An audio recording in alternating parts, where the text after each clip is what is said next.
the Grande Live, this is your weekly Newsish Roundup, brought to you by Grande Hospital, Northwest Furniture and Mattress, Anything to Digital, EONI, Valley Realty, Country Financial, and Les Schwab Tires.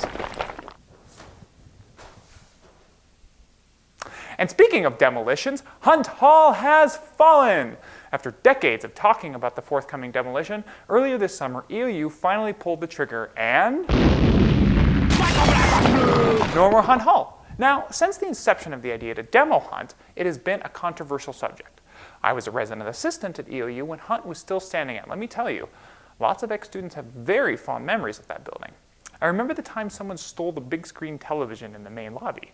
Everyone in the building had to end up paying for it, but it was those kinds of weird little things that made old dilapidated Hunt Hall what it was. A fun social hall of a bunch of people who loved to stay up late, play video games, and procrastinate their homework together until the last possible minute. And the decision to demo Hunt was even more complicated, said Luke Aldrich, the EOU Capital Projects Manager, who I got to sit down with and talk to about the project this week. He said that there were many obstacles to choosing what to do with the site. According to EOU's website, Hunt Hall has 4 wings which were constructed between 1930 and 1960. Betty White was only 8 years old back then. And over the years, the building has dilapidated slowly, posing some serious safety concerns, which ultimately led to the decision to tear it down. Now, that being said, the cost of renovating the building was over $30 million, Aldrich said, so without a donor, they couldn't rebuild it. Also, the hilltop has an old pioneer cemetery there, making doing pretty much any excavation pretty much a no-no without a lot of hoops to jump through. So ultimately, Aldrich said, they decided to demo the building and just make it into a pretty parking lot and path-filled area. There's been studies over the last 10 plus years of trying to restore Hunt Hall versus doing a demolition of Hunt Hall. Hunt Hall became an attractive nuisance. There was a lot of people breaking into Hunt Hall and, doing whatever you do in old abandoned buildings. It was a safety issue as well. Having folks unattended inside that building. There was a lot of people that loved the building and wanted to save it, but there was not enough the funding to do it. But the project is only at the demolition phase right now. Ripping down takes time, just like building up. And so this winter, he said, it may look a little bit unfinished before next year. By the end of this construction season, we'll have the southern parking lot restored, which is the lower parking lot. Some of the pathways and access into the Gilbert Center, we'll have those developed. And then next spring, when construction season starts again, we'll finish the north parking lot, which is the upper parking lot, and then remove the existing parking lot that's out there. The Grande Live will have more on this story coming soon. We'll follow it until it's complete. Also, Luke's interview will be available in full on the Grande Live, so check it out. This title story was brought to you by... What do caffeine and Jesus Christ have in common? Well, they're both served at Rattle Coffee in Union, Oregon. And this week, I got the great opportunity to ascend to Union and chat with Randy, the owner, about this new Christ-centered coffee shop. And we come up with Rattle, it's kind of weird, but R-A-T-T-L-E, that's the first initial out of everybody in our family, and then the tail, Rattle Tail is like tattle, there's going to be tales told in the coffee shop, so it's just a play on words, but we tried to make it fun. Randy worked as an auto mechanic for over 30 years, and over the last 2 years, Randy and his wife have moved to Eastern Oregon to be with family and decided that a coffee shop sounded like the business they'd like to be in. Randy likes coffee because it makes people happy, and every day he gets to see people come in and walk out just a little bit more joyful because of the tasty caffeinated drinks he serves them. It's something that we've kind of, once we made a decision, we kind of went full bore on it, and we've been in coffee shops before, and when people come in, they're happy. When they leave, they're happy. Unlike auto repair, sometimes they don't like their car to be broke down, so I hate to be the bearer of bad news, so it's just kind of a good thing. We wanted to have a good positive spin on things. And we picked a little town, that might have a need for something like this. And it's not just, we also open it up for the kids, Bible studies, different things like that, it's not just here to make money or anything like that. It's to be a service to the community.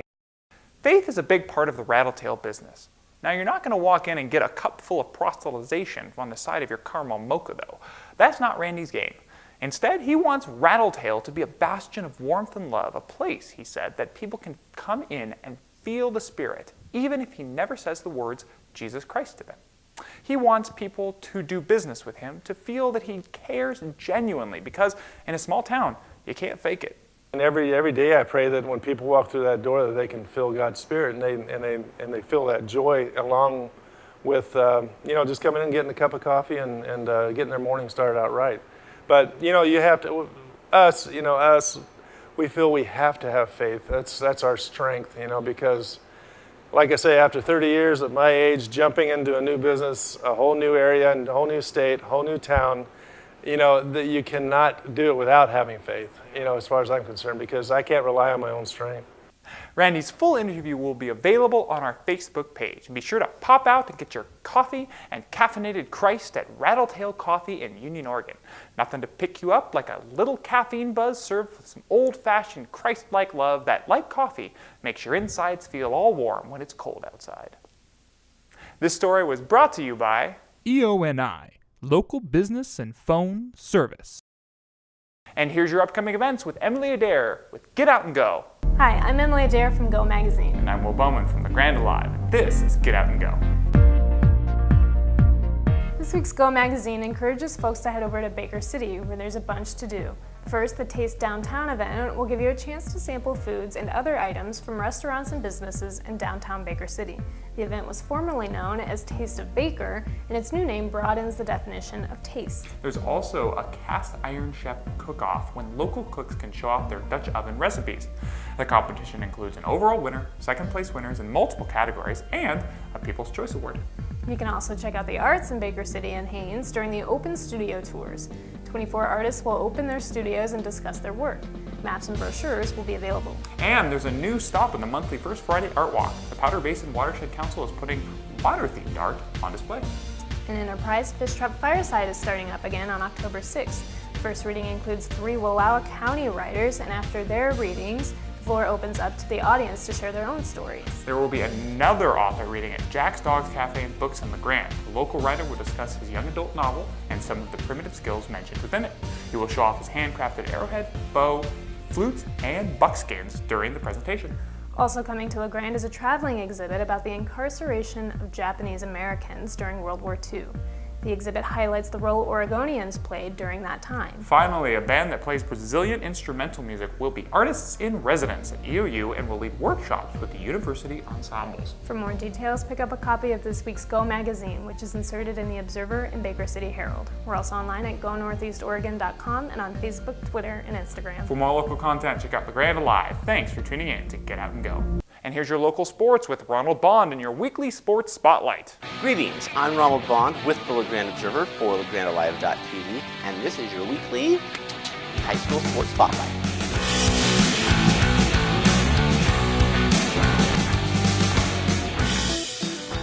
It wasn't always pretty Friday night, but the La Grande football team escaped the Dalles with a 14-6 victory behind touchdown runs from Isaac Chamberlain and Parker Robinson.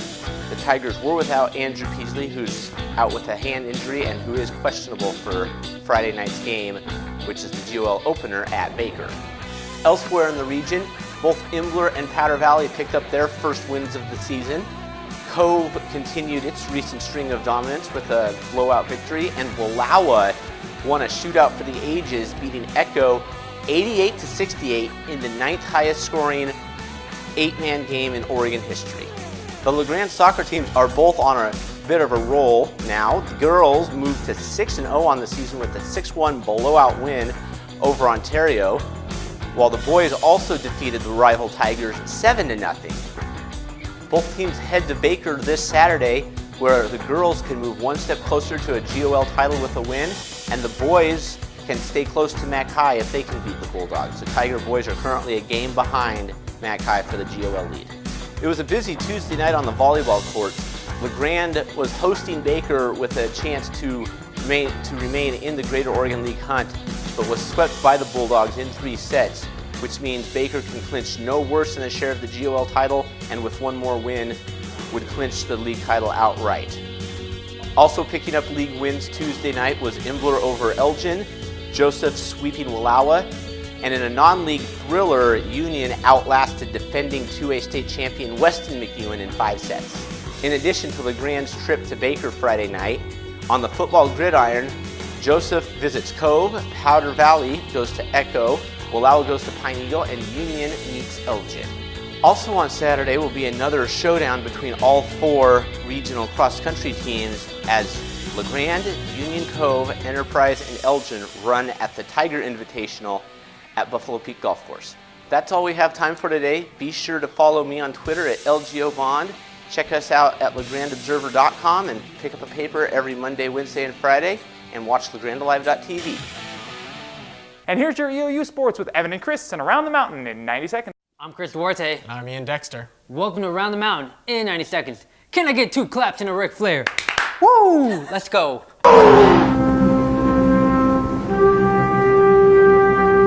The number 12 EOU volleyball team took care of business this week, beginning with a sweep of Walla Walla on the road on Thursday.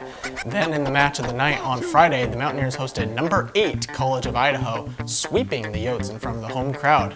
Madison Garley, who's the NAIA leader in blocks per set, posted 16 more over the weekend and now leads the conference by 27 blocks.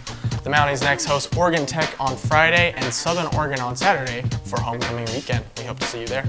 Men's soccer split 2 games this past weekend against Carroll and Providence. Versus Carroll, Aldo Rivas and Stephen Beaudry scored for EOU en route to the 2-0 shutout. On Saturday, Carroll struck first, but Ethan Ronquillo tied it up in the 72nd. The game went into double overtime, and with 4 minutes in the second overtime remaining, Carroll scored on a deflection for the own goal victory. This weekend, they are on the road against Southern Oregon and OIT. The women's soccer team continued its strong play, defeating Carroll 2-0 on Friday and Providence 3-2 on Saturday. With the wins, EOU is now 4-0 in conference play to start the season.